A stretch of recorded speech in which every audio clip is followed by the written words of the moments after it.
السلام عليكم ورحمة الله وبركاته. معكم الدكتور مجدي عبد الرازق، استشاري جهاز هضمي وكبد وحميات. أتشرف بوجودي معكم.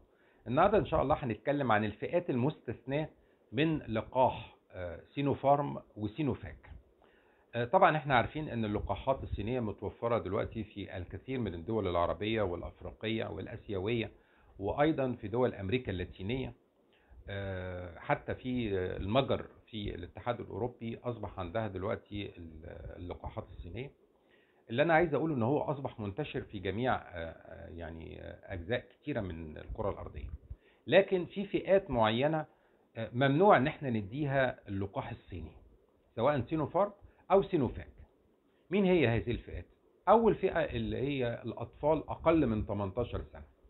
لا زالت البحوث ما لغايه دلوقتي ما اكدتش ان هو امن بالنسبه للناس اللي هم اقل من 18 سنه، وبالتالي لا ينصح باعطاء اللقاحات دهيت سينوفارم وسينوفاك للي اقل من 18 سنه. احنا عندنا فايزر بندي من سن 12 سنه، لكن بالنسبه للقاحات الصينيه حتى الان لم يثبت ان هو امن بالنسبه لهذه الفئه العمريه. طيب بالنسبة للحوامل، بالنسبة للحوامل أيضا هو لا ينصح بإعطائه للحوامل إلا في حالات معينة. طبعا دي بيحصل نوع من أنواع تقدير الموقف أو التوازن، على أساس نشوف مدى خطورة تعرض هذه السيدة الحامل لفيروس كورونا الحقيقي. يعني مثلا لو هذه السيدة الحامل بتشتغل مثلا ممرضة أو طبيبة في أي مركز طبي أو كده، فطبعا دي معرضة أكتر لأن هي يحصل لها مضاعفات من الفيروس الحقيقي، وبالتالي فإحنا بننصح بأن هي تاخد اللقاح. أيضا السيدات اللي هي الحوامل اللي هم عندهم مشاكل مزمنة في الرئة أو في القلب أو في الكلى، اللي عندهم يعني اللي هم لو أخدوا العدوى بتاعة فيروس كورونا ممكن تودي بحياتهم أو تعرضهم لمضاعفات خطيرة. دول أيضا احنا بننصح إن هم ياخدوا اللقاح. طبعا منظمة الصحة العالمية قالت إن مفيش داعي لعمل اختبار حمل، وايضا قالت ان لو هي مثلا السيده الحامل دهيت خدت اللقاح ما تفكرش في الاجهاض ولا حاجه، مش خطر، مش يعني ما فيش مشاكل لو هي خدته. ايضا بالنسبه لو في وباء مثلا كورونا في منطقه معينه واضطرينا ان احنا ناخد التطعيم، ما ناجلش الحمل ولا حاجه، لا. يعني ما نصحتش منظمه الصحه بان احنا ناجل الحمل سنه او اتنين او 6 شهور او كلام من ده، لا، لم تنصح بهذا. وبالتالي فالموضوع راجع لتقدير الموقف. واحنا قلنا ان الفئتين دول اللي هم السيدات الحوامل اللي بيشتغلوا في مراكز صحيه ننصح باعطائهم، وكذلك السيدات اللي عندهم مشاكل مزمنه في القلب او الصدر او الكلى او كده، وفي خطوره على حياتهم لو تعرضوا لفيروس كورونا، دول بننصح باعطائهم اللقاح في مثل هذه الحالات. طب بالنسبه للسيدات اللي بترضع مفيش مشاكل بالنسبه لهم. احنا عرفنا ان بالنسبه للفيروس ان هو مصنع بالطريقه التقليديه العاديه الكلاسيكيه، اللي هي اساسا هو عباره عن فيروس ميت. احنا اساسا بنديه للشخص السليم، بتطلع اجسام مضاده. الاجسام المضاده دي بتحمي هذا الشخص من فيروس كورونا الحقيقي، وبالتالي مفيش خطر على المرضعات من هذا اللقاح. طيب بالنسبة للناس اللي هي عندها حرارة، بننصح بان هي ما تاخدش، دي من ضمن الفئات المستثناة. عندك اي مشكلة، عندك التهاب رئوي، عندك التهاب في المسالك البولية، عندك انفلونزا، عندك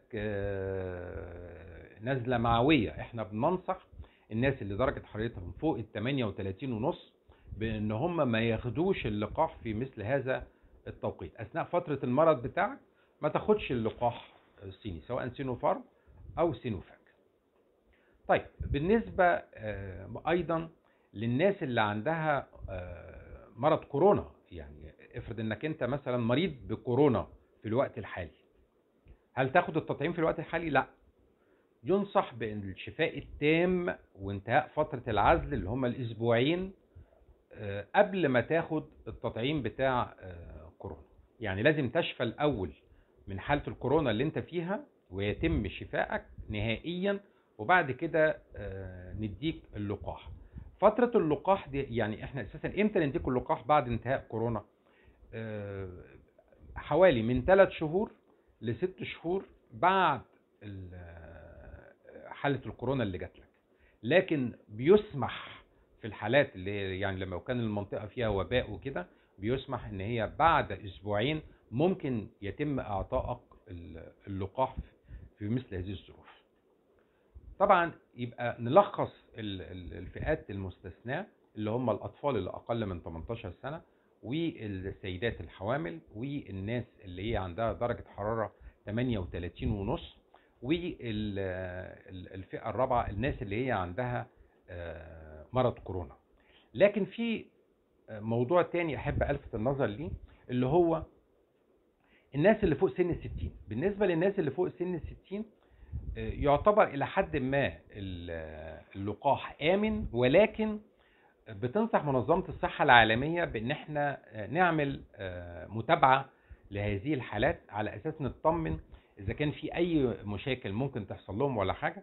لأن الدراسات الأولية أثناء عمل البحوث على اللقاح الصيني سينوفارم وسينوفاك كانت غير كافية بالنسبة للفئة العمرية اللي فوق سن ال60.